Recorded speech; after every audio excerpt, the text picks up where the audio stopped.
Hey guys, glad to be back. We're trying to get back in the swing of things and do some lessons. I hope you'll look forward to doing them, and maybe we get a little feedback, see how things are going, and we can take some suggestions if we need to. But we're going to begin a series of videos, and I think it'll make it interesting.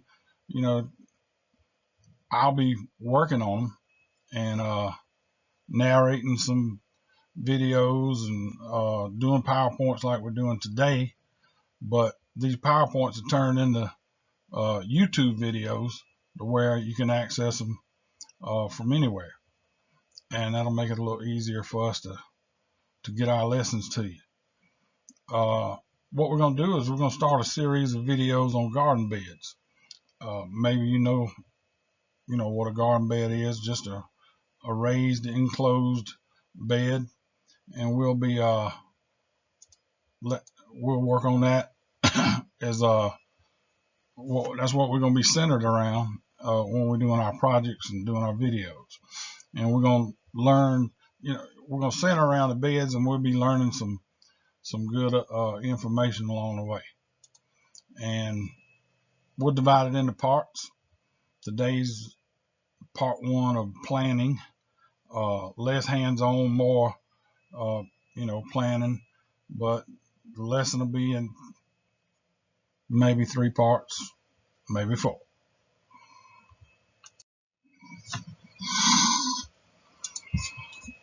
All right, you're gonna need a calculator, some paper, a pencil, maybe a couple sheets of paper, and hopefully, if Ms. Tucker's there, I'm gonna make a sheet that I can send out there and make copies of, like a worksheet. And at any time, you can pause the video, you can rewind it. It's just a video. If you need to stop it, if you need to go back and overlook something again, you're welcome to do that. All right, we want to talk about the benefits of raised garden beds. Just a little introduction. They keep weeds out of your garden, prevent soil compaction because of the content of the soil that you put into the raised beds is high quality soil with some mulch and maybe some compost mixed in so it doesn't compact, and you're not walking on it. Provides good drainage. That's one of the main reasons I wanted to make some for myself, is that drains better, it's more healthy for your plants. And it also serves as a barrier to pests and bugs that like to get into your plants and eat them.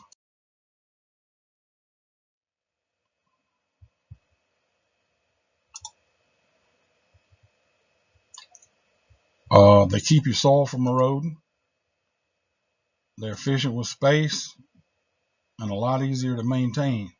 And it looks a lot neater too. If you look at these beds here, let me get my laser ready.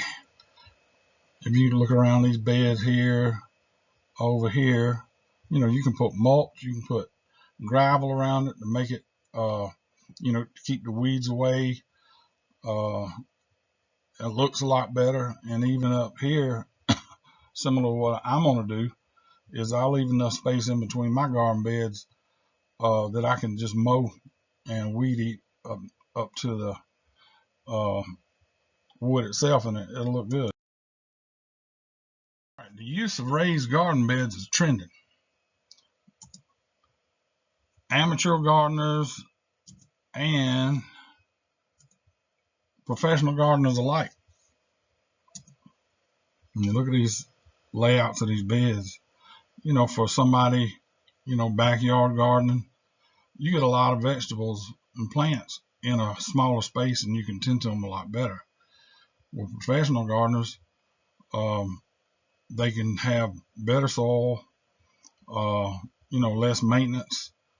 And with us, I'm trying to sell you this idea about the raised garden beds because they are trending. I'm I mean, everywhere you go, people are using more raised garden beds. And what's the significance of that to us? Well, in our business, you can make money doing it.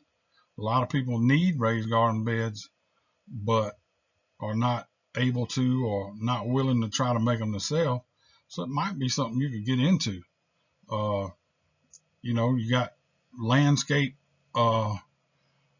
people, and you see these places popping up everywhere that selling mulch and topsoil and gravel and all this kind of stuff. That might be somebody you could talk to on the street to, see if they would want to buy some from you. You might get into uh,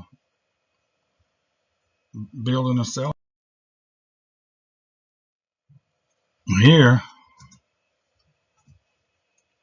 raised garden beds can be made with a variety of different materials, as you see. Anywhere from a tire filled with mulch to, Mr. Thomas, he can come lay you a block one, or you can build them out of different types of lumber, and they can be easy to build. That's very easy to build. But for the most part, any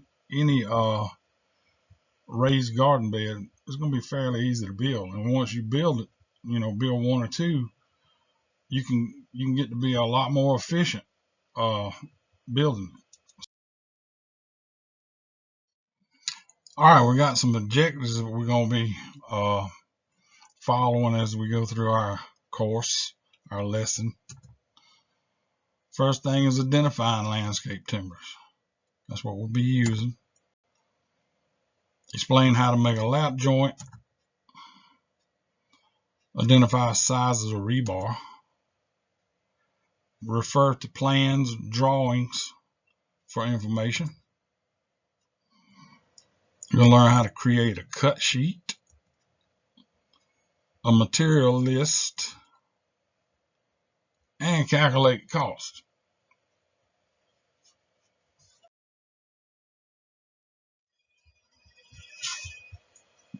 Okay, we'll be using landscape timbers to build our project.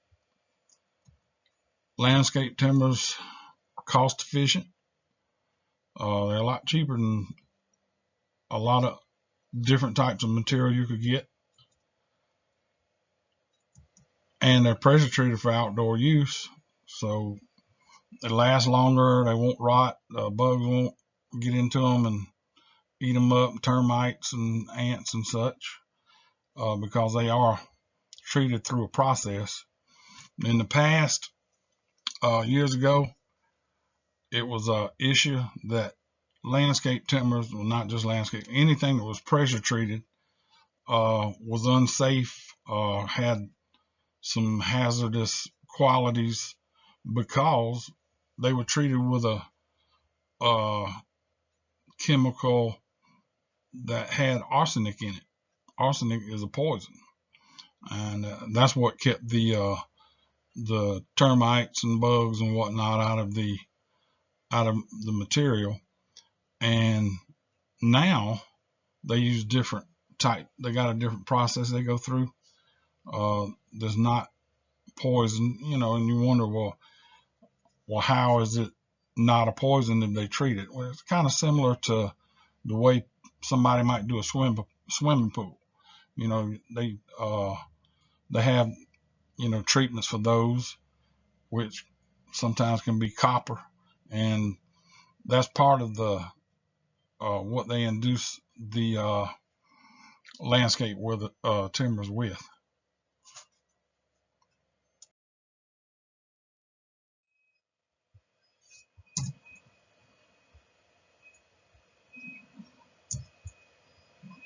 All right, this is our landscape timber. This is what they look like, and the nominal size is 3x4. 3 here and 4 across. That's what they call it. That's what nominal size is. Uh, excuse me. But the actual size varies. They normally average 2 3/4 inches high. nominal size 3, but they're 2 3/4 inches high.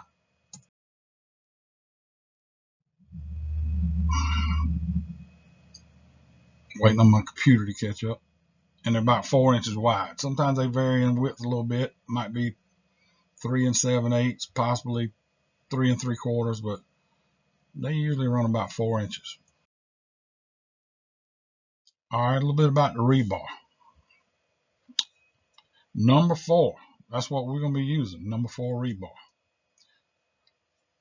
Number 4 rebar is 1/2 inch diameter. 1/2 inch diameter. All right, how is rebar sized? We said we'll be using number 4. Well, rebar comes in a lot of different sizes.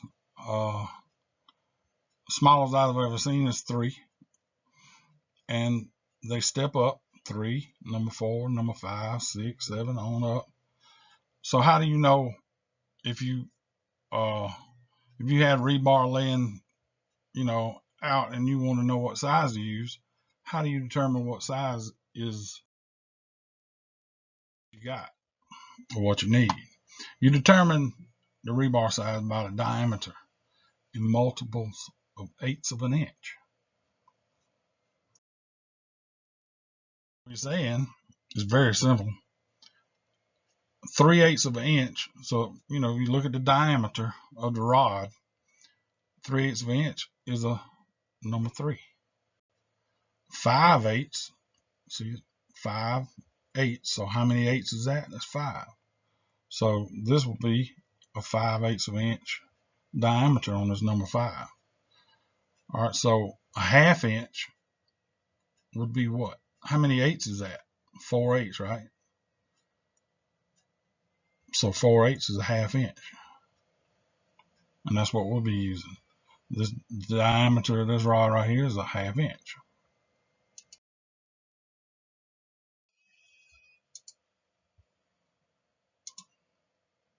Where's the word rebar come from? Does anybody know? Simple. It's just short for reinforcing bar. Rebar, reinforcing bar. Normally rebar is used to reinforce concrete before you pour it. But if you don't put it, you have a problem. It helps reinforce concrete from breaking and separating. Concrete is hard. It's a very good substance to build things with. Very durable. But if you don't, it's still, with weather, when it gets hot, cold, it's going to shrink, expand, and it'll crack. You can't keep concrete from cracking. That's why you put expansion joints in sidewalks to control, the cracking. And if you don't use rebar, like in this situation, it's going to separate, crack, move. So you want to make sure, you use rebar. And if you've seen houses where maybe the brick on the outside's cracked in the corners, probably didn't have good enough rebar in the foundation.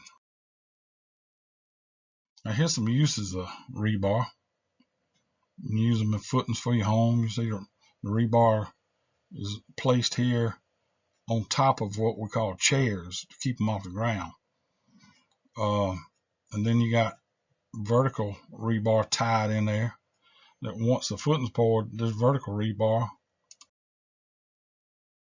like this, the rebar will be sticking up. Then you can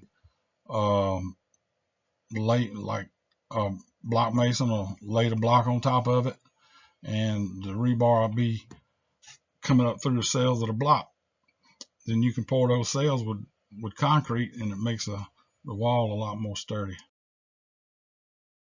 All right, we'll run through real quick some more examples of rebar. They're used in residential and commercial slabs. You see here, you got rebar that's been poured, sticking up, and the carpenters come back and see we build forms around when something's going to be poured with concrete, carpenters build forms, and they come back, see this got concrete in it, and they pick it up and just dump it in there. And what we're going to use it for is to pin our corners together on our landscape with our landscape timbers.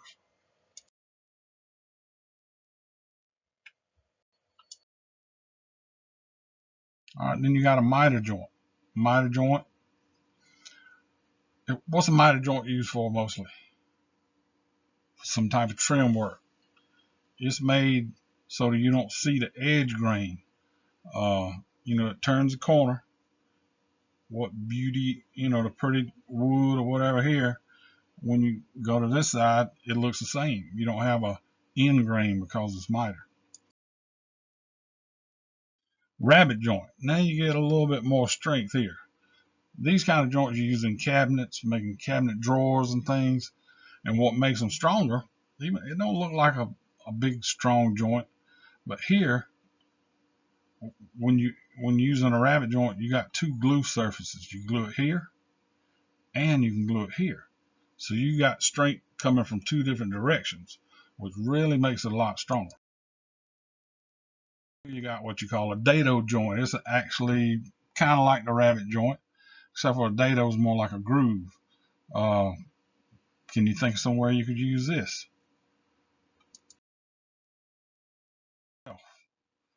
Here you got three glue surfaces. You can glue it here, in the center, and on the top lip. And when you put it together, you got a real strong joint. What we'll be using is a half lap. All right, look at that joint. Can you see how it's made? Not a butt joint, not a miter. It's made for strength. You cut half of the, whatever this thickness is, you cut it halfway. That's why they call it a half lap. Do the same thing on the other side, and then when you drop them down and you pin them together, you got a good strong joint.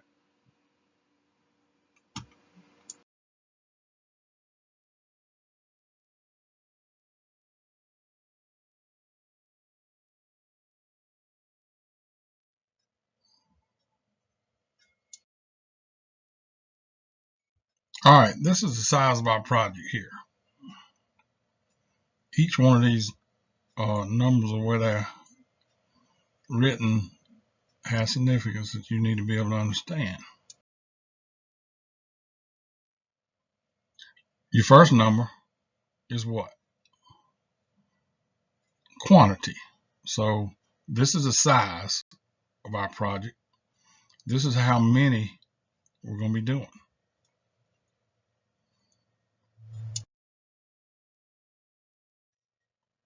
All right, here, this number, the first one is the width of the project. We can see it's going to be 4 feet.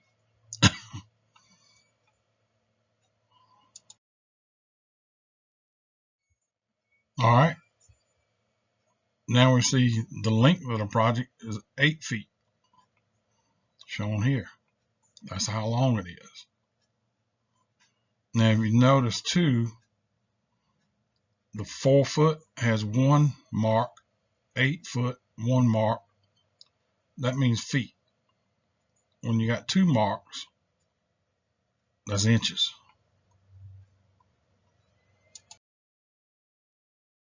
All right, so the height will be 12 inches high. The H, just to give you a little heads up, that's the height of the. All right, now we're going to construction drawings. No matter what type of project you're about to tackle, I don't care what it is, whether it's a birdhouse, toy box,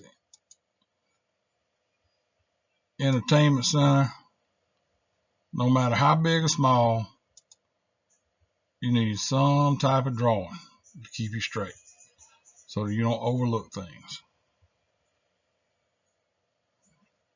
Everything in perspective, all the information you need will be there.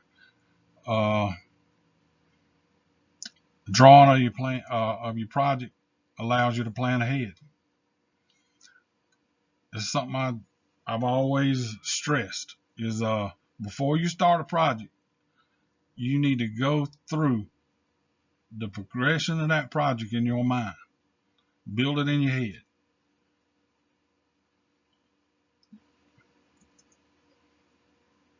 Build that project in your mind, and you'll start seeing things. You'll address things. Here it says this allows you to recognize and address things that could cause problems if not considered before you begin. And that is something that really makes a difference. You got to take your time to plan ahead, and things will work out a whole lot better. All right, your plans, a typical drawing for a small project, just a simple plan. You need a plan view. What's a plan view? Some of you guys know what a plan view is if you've done blueprints. A plan view means you got a view from above. And if you look at this particular drawing, you got a lot of information right here in this little simple drawing.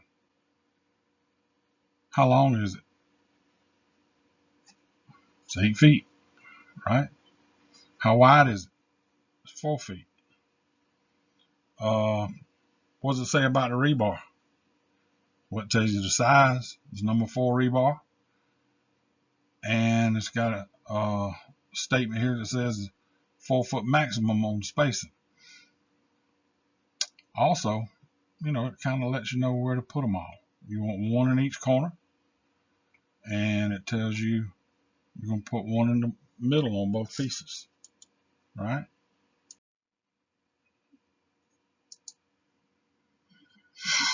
Next, you'll have some elevation drawings. An elevation drawing is a view straight from each side. You got an end elevation, and we got a side elevation. On a house, it might have 4 of these. It might say a east elevation, west, a north, and a south elevation, show you each side of the house. But here, we got an end and we got a side. What information do you have here that you didn't have on the plan view? You can see depth. It tells you it's 12 inches high. It tells you that this material is going to be 4 inches high. Now, landscape timber was how tall? If you lay it flat, like most people do, it's 3 inches high, 4 inches wide. So what does that tell you? These landscape timbers are going to be turned upright. The high part's going to be vertical. All right, now we got details. These drawings have a little more information, more specific information. Now, what does this little plan here show you that the other plans don't show you? Rebar detail. What does it say about the rebar? It shows you when you cut your rebar, you got to cut it 4 inches longer than the width, the height here. So if this is 4, 8, 12, if this is 12 inches, how long is the rebar going to be cut? 12 plus 4. I ain't got a calculator. Now here's a drawing, something I just put together on the computer, just showing, what a little plan like, something like this might be. Actually, this is, if I was doing something like this at home, and I am, I did this drawing for y'all, to help clarify some things and teach you a little bit more about blueprints. For something this small, I'd probably just draw it on a piece of paper with a pencil. I might even draw it on a piece of wood, a little piece of plywood laying around or something. I'm going to have me a plan no matter what I build, and it's going to have the information I need there, because you're going to forget things. You're going to overlook things, I promise you, if you don't have it written down. But this, this helps you go, to be able to know how you're going through the process And we're about to talk about some things that really it'll make a difference. When you're preparing to do a project, you want to make sure you do a few things. And one of the first things you'll do after you draw the project out, or maybe you bought a set of plans for it, first thing you want to do after that is make you a cut sheet. Now, the cut sheet is a list of all the individual pieces of the materials that you need for your project. It can be a sheet, a form, like, store-bought form. It could be something that you make yourself, but it describes each item. It gives the sizes, the materials that'll be cut, and how many pieces you need. And like I said, you can, fill it out on paper. You can, if you got a small job, you may just pick up a piece of wood, a piece of paper, and make you a cut sheet. And that cut sheet's gonna have every piece of material that will be used in that project, and you can cut it ahead of time.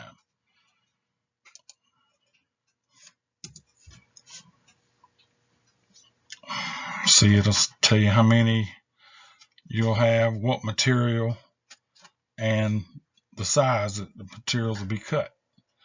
And basically, if you did this ahead of time and you made all your cuts, you could have your material placed, somewhere organized, and when you got ready to start on your project, all the pieces are already cut.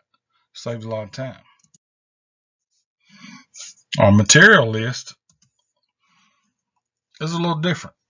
It's a list of all the materials that's going to be needed. It gives a description, quantity, like the cut list, but the difference, see there, that's the cut list. I mean, this is a material list, just made on a little piece of paper, jotted down. It's a little different because it's a list of all the materials that they're going to be purchased at the store. All right, this is what you get from your cut sheet. It's all your materials is cut, all your pieces. Like if we were doing our landscape, timber, getting ready for the raised garden bed. Let me get my laser ready. Okay. We see this could be our 8-foot pieces ready to go. These right here will be maybe the 4-foot pieces, pre-cut, that we cut from our cut sheet. We just listed everything on the cut sheet, how long they would be, what type of material, what kind of cuts on the end, and then you can just go to your cut sheet and start preparing all the stuff. Here is like your small pieces of rebar already cut up. That's what your cut sheet does. Now your material list is what? It's a list that when you go to the supply store, this is what you got. You got a stack of lumber, and you don't have the individual pieces cut, but you get your bulk lumber that you're going to need to make your pieces. Your rebar, it's not cut into small pieces. You're going to get one full stick, whatever you need, from the supply house. Now you can stop the video in just a second, and this is just a little review of what we covered. You can write the answers down on your paper that you got, and it's all pretty simple. It's covered by what we already covered on the slide, and just take a few minutes, write down. You don't have to write the questions, but just write the answers. Like for number 1, it asks you, what are 2 joints for strength? And here are your choices. A, half lap, B, butt, C, rabbit, D, miter. Well, you want 2, so write down 2 choices here, just A, B, C, or D. And continue and do all these, self-explanatory. You just got 10 questions, and this kind of reinforces what we've already done. We've got one more slide, so like I said, stop it now, and then after this slide, we got one more slide that gets us ready for next week. All right, we're going to stop here for now. Planning part 2 for next week or next session will cover creating a cut sheet, creating a material list. So we covered these, but we hadn't created them yet. We're going to talk a little bit about converting decimals and fractions. And don't tell anybody, but I got a couple shortcuts. And we're going to cover calculating costs. All right, that's it for now. See y'all next time.